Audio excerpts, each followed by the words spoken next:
Well, I do know and understand that one statement of mine where I said this कि मैं वापस बिहार जाना चाहता हूँ, बिहार मुझे बुला रहा है, दिल्ली में मेरा मन नहीं लगता. So I know that statement's been interpreted in all the possible manners, right from politically to personally to every way. उसके अलग-अलग interpretations हुए हैं. But my reason of saying it was because मेरा राजनीति में आने का कारण ही बिहार और बिहारी रहे हैं. Why I entered politics, I been born and brought up in Delhi. I've lived in Mumbai. I've worked in Mumbai, and that was the time when I experienced from very close quarters where I saw Biharis being targeted, being humiliated. That was the time when I realized that why Bihari needs to leave their state and to go across the country. मैं देखता हूं दूसरे राज्यों में जाकर रहते हैं, अलग अलग देशों में जाकर रहते हैं. So why can't we retain them in our state? क्या वहां पे ऐसी कमी है या क्या ऐसे व्यवस्था निर्माण की हम लोग को जरूरत है ताकि ये माइग्रेशन रुके, ये पलायन रुके? इस सोच के साथ मैं राजनीति में आया था. And over the years, this is my third term as a member of parliament, and I have realized that I can't do this sitting in Delhi. अगर मैं बिहारियों के लिए कुछ करना चाहता हूं तो उसके लिए मुझे अपने राज्य जाना पड़ेगा. अगर मैं पलायन को रोकना चाहता हूं तो उसके लिए वो व्यवस्था बिहार में ही रहकर मुझे तैयार करनी होगी. और अब तो मैं सिर्फ पलायन को रोकना ही नहीं चाहता बल्कि मैं रिवर्स माइग्रेशन भी चाहता हूं कि हम एक ऐसा बिहार बनाएं जहां पे जो लोग पलायन करके बिहार से बाहर गए हैं वो लोग भी वापस अपने राज्य में आए. बिहार फर्स्ट, बिहारी फर्स्ट की सोच पे काम कर रहा हूं. तो फिर अगले चीफ मिनिस्टर चिराग पासवान रहेंगे? मेरे सारे थॉट प्रोसेस, मेरी सारी मेहनत, मेरी सारी वर्षों से जो मैंने व्यवस्था तैयार करने के लिए जो मैंने सोच डाली है, उन सारी चीजों को भुला के ना एकदम बॉयल डाउन कर दिया जाता है कि इसकी महत्वाकांक्षा है मुख्यमंत्री बनने की. इसलिए मैं ऑनेस्टली बोलता हूं, मेरी ऐसी कोई महत्वाकांक्षा नहीं है. मैं जिस परिवार से आता हूं, I have seen it all.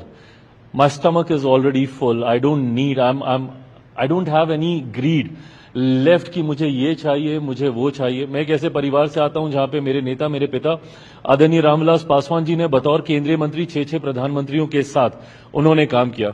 बचपन में तो मेरे लिए कहीं ना कहीं ये गाली बन गई थी कि मैं स्कूल में जाता था, कॉलेज में अरे मंत्री का बेटा आ गया, मंत्री का बेटा आ गया. सो ये शुरू से देखा है. और अगर पद की लालसा होती 2020 का चुनाव मैं अकेले नहीं लड़ता. हर वो राजनीतिक व्यक्ति जो राजनीतिक परिस्थितियों को समझता है वो जानता है कि अगर 2020 का चुनाव मैं मौजूदा उस वक्त के एनडीए अलायंस में रहकर मैं लड़ता तो मैं केंद्र में मंत्री 2020 में ही बन गया होता और बिहार में भी मेरे 3-4 मंत्री होते जो उस वक्त की परिस्थितियां थी.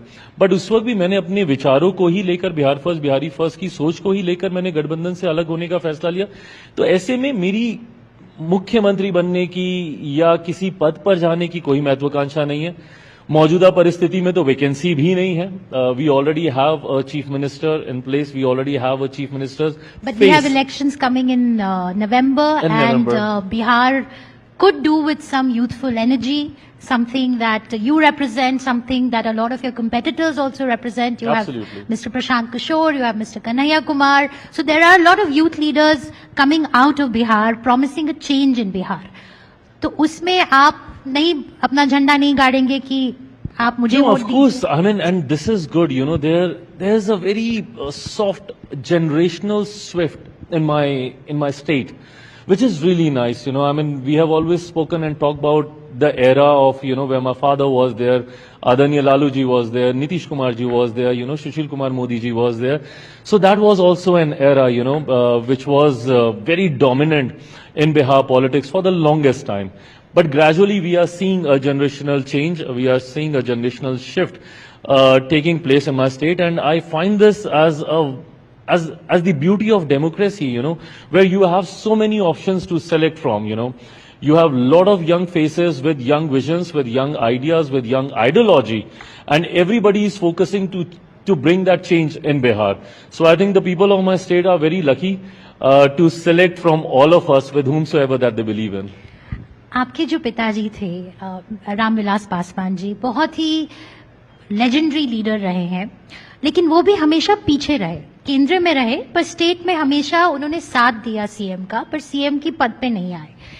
आपने, आपकी पार्टी ने मांगा है कि उनको भारत रत्न दिया जाए, तो उसके बारे में थोड़ा कुछ बताइए। और मैं ये बोलना चाहूंगी कि जैसे अभी आप कह रहे हैं कि आप सीएम नहीं बनना चाहते, then you are following your father's footsteps once again.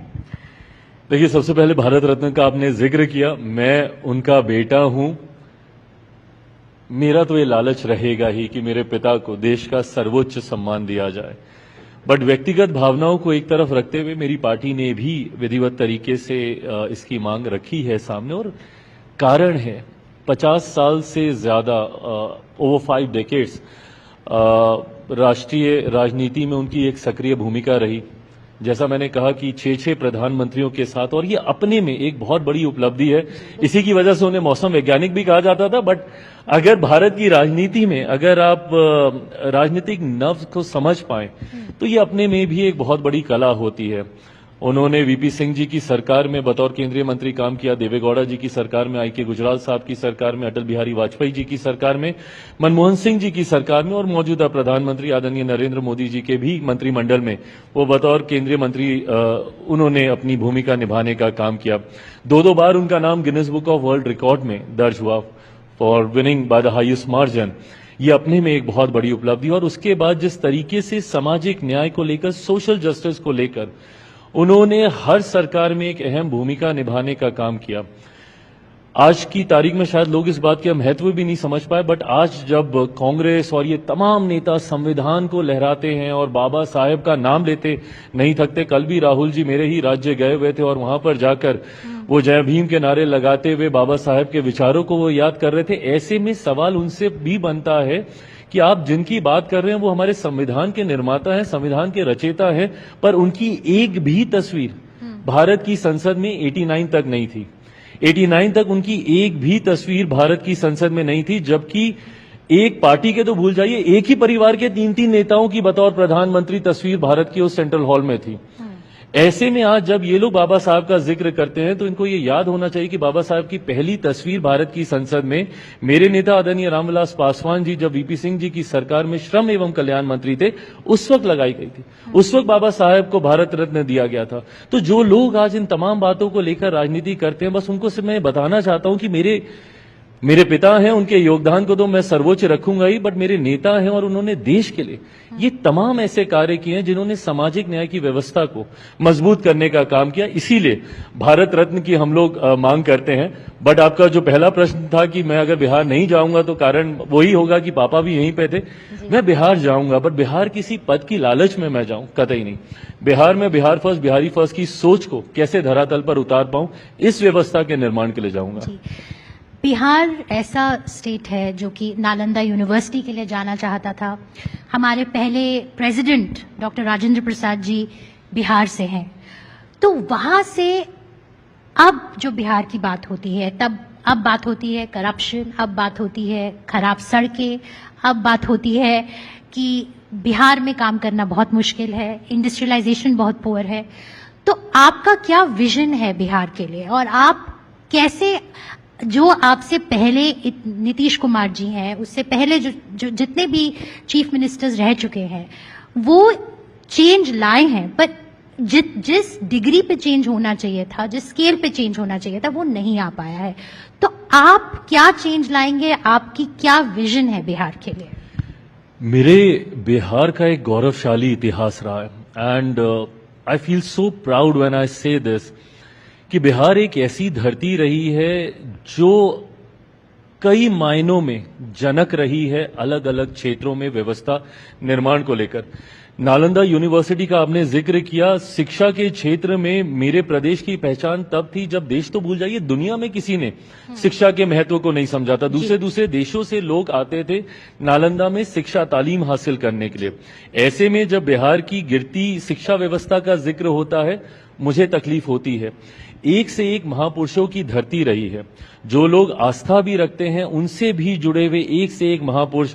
मेरी माता सीता की धरती है वो, गौतम बुद्ध की धरती है, भगवान महावीर की धरती है वो, गुरु गोविंद सिंह जी की धरती है वो, चाणक्य की धरती है, आर्यभट्ट की धरती है, देश के पहले राष्ट्रपति की वो धरती है। ऐसे में इतनी सारी संभावनाएं होने के बावजूद क्या कारण रहा कि आज मेरे प्रदेश की गिनती विकास के स्तर पर कई निचले पायदानों पर कई बार की जाती है। ऐसे में हम लोग को वो दशक भी याद करने की जरूरत है जब मेरे राज्य में सबसे ज्यादा पलायन हुआ, जब आदरणीय लालू जी की सरकार थी जिसको जंगल राज के नाम से जाना गया, जिस वक्त एक ऐसा समाज बना दिया गया जहां पे कोई भी बिहार में रहना नहीं चाहता था, और ये व्यवस्था दुर्भाग्यवश अभी तक भी चलती आ रही है। आज भी, मुझे टोकिएगा अगर मैं गलत बोल रहा हूं, पर आज भी बिहार में कोई भी एक सक्षम परिवार है, वो जैसे ही थोड़ा सा भी सक्षम बनता है, सबसे पहले अपने बेटा बेटी को पढ़ने के लिए बिहार से बाहर भेजता है। वो बच्चा बच्ची बिहार से बाहर जाता है, वहीं पे शिक्षा हासिल करता है, वहीं पे नौकरी करता है, वहीं पे घर खरीदता है, वहीं पे शादी करता है, वहीं पे बच्चे पैदा करता है, और फिर उसी राज्य का होकर रह जाता है और अपने राज्य में प्रवासी कहलाता है। ये व्यवस्था जो 90 के दशक से बिगड़ी, इसको अभी तक हम लोग उस तरीके से संजो नहीं पाए। मैं ये श्रेय जरूर मौजूदा मुख्यमंत्री नीतीश कुमार जी को दूंगा कि काफी हद तक उसमें सुधार हुआ, उसमें बदलाव हुआ, काफी कार्य उनके द्वारा किए गए, पर अभी भी कई कार्य करने बाकी हैं, जिसकी जिम्मेदारी निभाने की सोच के साथ मैं बिहार जाना चाहता हूं। चिराग जी, आपने बताया कि बिहार फर्स्ट, और आप बिहार की बहुत डेवलपमेंट करना चाहते हैं। बीमारू स्टेट्स का नाम जब लिया जाता है तो बी सबसे पहले आता है, which is for Bihar. Uttar Pradesh सबसे एंड में आता है, यू।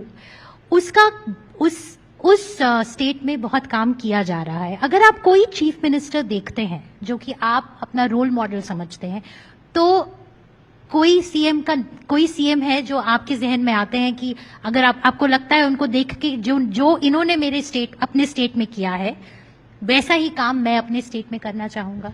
ऑफ कोर्स, जिनका आपने जिक्र किया मेरे बगल का ही राज्य है, और कई बार तो एक सांस में ही यूपी बिहार का नाम लिया जाता है, और व्यवस्था को लेकर भी किया जाता था, बट हाल फिलहाल के वर्षों में अब नहीं होता है, क्योंकि कहीं ना कहीं उत्तर प्रदेश ने विकास की राह पर अपने आप को एक तीव्र गति देने का कार्य किया है, और पहचान उनकी एक विकसित राज्यों की श्रेणी में धीरे धीरे बनती जा रही है। और मुझे लगता है बहुत स्पष्टता के साथ, with utmost clarity, the Chief Minister of Uttar Pradesh, उन्होंने अपने राज्य को आगे लेकर जाने का उन्होंने काम किया है। तो मैं चाहूंगा, बट साथ ही में हम लोग को ना ये एक और छोटी सी बात को समझना जरूरी है, जिसका जिक्र कई बार मेरे प्रधानमंत्री करते हैं, डबल इंजन की सरकार। जी। लोग इस बात को समझ नहीं पाते हैं कि डबल इंजन की सरकार क्यों जरूरी है।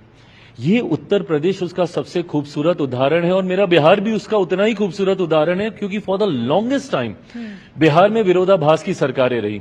जब केंद्र में यूपीए की सरकार होती थी तो बिहार में एनडीए की सरकार होती थी, जब केंद्र में एनडीए की सरकार आई तो बिहार में महागठबंधन की सरकार आ गई। For the longest time, on a stretch of 27 long years, we had different governments at the state level and at the central level। इससे होता क्या है ना कि केंद्र सरकार की योजनाएं राज्य में धरातल पर नहीं उतरती, राज्य सरकार की परियोजनाओं को केंद्र स्वीकृति नहीं देता, राजनीतिक विरोधाभास के चलते, जिसकी वजह से मेरे राज्य ने काफी सफर किया। एक लंबे समय के बाद आज मेरे राज्य में डबल इंजन की सरकार है, केंद्र में इसका नेतृत्व मेरे प्रधानमंत्री कर रहे हैं, बिहार में हमारे मुख्यमंत्री कर रहे हैं। मैं चाहता हूं और मैं मानता हूं कि इस विधानसभा चुनाव परिणामों के बाद भी ये व्यवस्था ऐसे ही रहेगी, एंड उसके बाद इन कमिंग 5 years मैं इसको एक गोल्डन एरा के तौर पर बिहार के लिए देखता हूं। मुझे लगता है अगले 5 साल बिहार काफी तेज गति से विकास के कार्यों में आगे बढ़ेगा। तो आप योगी जी से इंस्पिरेशन लेते हैं? मैं definitely, I do believe he's got utmost clarity in his work and vision। All right, from an electoral point of view, we have elections coming in November. Bihar के इलेक्शंस हमेशा ही कास्ट इश्यूज पे लड़े गए हैं। Is that still an omnipresent issue in Bihar, or do you think things have changed? इस चुनाव के मुद्दे क्या रहेंगे? Is that an issue? Sadly, yes। ये विडंबना है, and you're against caste-based politics। मैं पूरी तरीके से इसके खिलाफ हूं, और मुझे ये बात बहुत तकलीफ देती है। मैं जब नया नया राजनीति में आया था, जैसा मैंने कहा, मैं दिल्ली में मैं पला बड़ा, मुंबई में मैंने काम किया है, और मैं जिस परिवार से आता हूं वहां पे जातीय व्यवस्था के कोई मायने नहीं है। ना घर पे कभी ऐसी बातों को लेकर चर्चा हुई, ना हमें कभी किसी तरीके का भेदभाव बताया, सिखाया, समझाया। व्यवस्था ये कभी चर्चा ही घर परिवार में नहीं हुई। तो मेरे लिए जब मैं राजनीति में सक्रिय हुआ और मैं बिहार राजनीतिक दृष्टि से जाने लगा, तो मुझे बड़ा ताज्जुब होता था कि मुझसे आके जो मिलते थे, मुझसे भूमियार मिलते थे, राजपूत मिलते थे, ब्राह्मण मिलते थे, पिछड़ा मिलते थे, अति पिछड़ा मिलते थे, दलित मिलते थे, महादलित मिलते थे, मुसलमान मिलता था, बट कोई बिहारी नहीं मिलता था। तकलीफ मुझे इस बात की होती थी कि हम लोग इतनी जातियों में बट गए।